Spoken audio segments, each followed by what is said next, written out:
Pemirsa, program Kartu Prakerja yang dibuka sejak Sabtu lalu telah mendatangkan jutaan pendaftar. Pemerintah sendiri targetkan jumlah peserta program Kartu Prakerja ini sebanyak 5,6 juta. Pemerintah gelontorkan dana 5,6 triliun rupiah untuk menggayat sederet perusahaan untuk menjadi mitra program kerja tersebut. Program ini sebetulnya telah dicanangkan sejak masa kampanye Presiden Joko Widodo pada tahun lalu, namun sejak wabah COVID-19 menyerang sektor industri, program ini diharapkan mampu menjadi solusi dari gelombang PHK sebagai dampak dari wabah virus corona.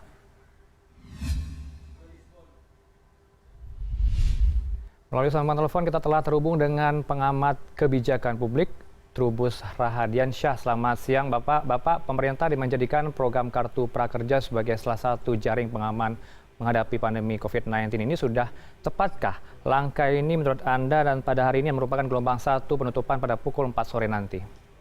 Iya, menurut saya ini program dalam rangka jaring pengaman sosial tentu sudah tepat. Hanya persoalannya adalah program ini kan awalnya untuk mengatasi pengangguran. Kemudian kenapa dirubah menjadi atau dipercepat dalam konteks untuk penanganan COVID-19 ini. Nah, di sisi lain sebenarnya yang dibutuhkan oleh buruh terutama yang di PHK itu kan sebenarnya tunai kan, uang tunai, bukan soal pelatihan gitu. Jadi ini kan yang harus dipahami bahwa program Kartu Prakerja itu sudah tepat, memang itu dirancang dalam rangka untuk salah satu mengurangi pengangguran, awalnya begitu. Tetapi kaitannya dengan konteks COVID ini tentu kemudian harus dipertimbangkan bahwa kebutuhan yang diminta oleh masyarakat selain tunai juga memang kondisinya kan masyarakat kita sedang panik ya. Kemudian setelah dilakukan gelombang pertama ini kan ada 164.000 ya, itu ternyata kan juga ada yang dari 5 juta itu ternyata belum semuanya. Jadi ada gelombang-gelombang lain, ada 30 gelombang yang tentu kemudian ini akan menjadi satu hal yang perlu diikuti oleh para pencari kerja gitu. Kemudian dari situ juga ada tes-tes yang menurut saya ini juga agak sulit juga diikuti, terutama mengenai tes kompetensi dasar, ada tes motivasi juga di situ yang jumlahnya sampai sekitar 19 pertanyaan gitu. Nah, di situ juga perlu diketahui bahwa penggunaan sistem online ini juga itu belum merata di seluruh Indonesia. Jadi internet itu tidak hanya ada di kota-kota besar, tapi di kota kecil kan masih belum lah. Jadi kadang-kadang juga internetnya nggak stabil, itu masalah.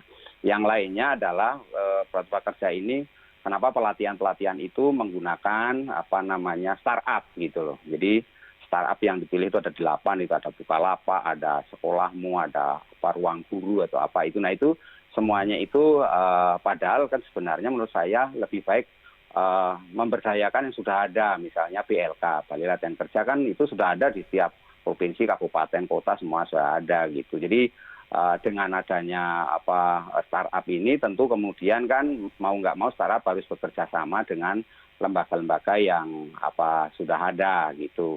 Nah tentu penunjukan ini menjadi masalah juga karena kan tentu para startup ini kan sebenarnya tidak punya kompetensi untuk hal mengenai pelatihan gitu ya, terutama pendidikan. Nah ini kan menjadi masalah karena ini kan startup ini kan aplikasi dulunya untuk kepentingan bisnis perdagangan ya.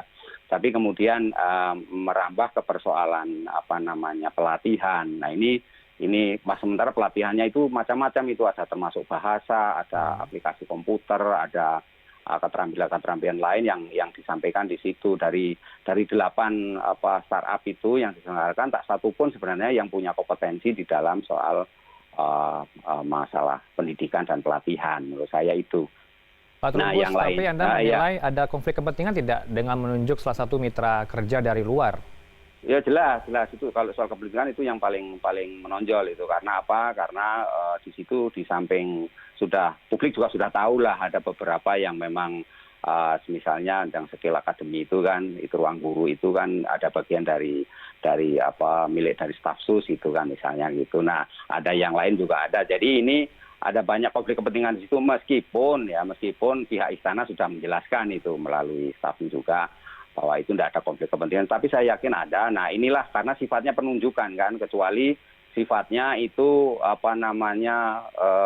ya seperti terbuka lah gitu. Harusnya kan melalui lelang tender terbuka gitu. Sehingga ini karena uangnya itu uang negara, jadi harusnya semuanya terbuka kan. Jadi melalui lelang sebagai aturan yang sebagaimana berlaku, karena dikhawatirkan nanti di lapangan banyak terjadi penyimpangan-penyimpangan. Artinya potensi korupsi kebijakan kan jadi tinggi di situ. Karena itu menurut saya ini hal yang perlu diperhatikan. Jadi konflik kepentingan tentu ada itu Mas yang perlu disampaikan.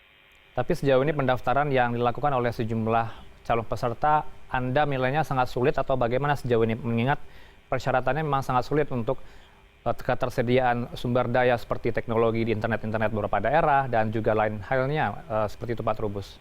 Iya, kalau lihat memang sulit. Di samping itu kan itu yang terdata, itu datanya itu yang dimiliki oleh kementerian lembaga. Nah sekarang bagaimana yang mereka belum terdata di situ? Di kementerian lembaga nggak ada datanya.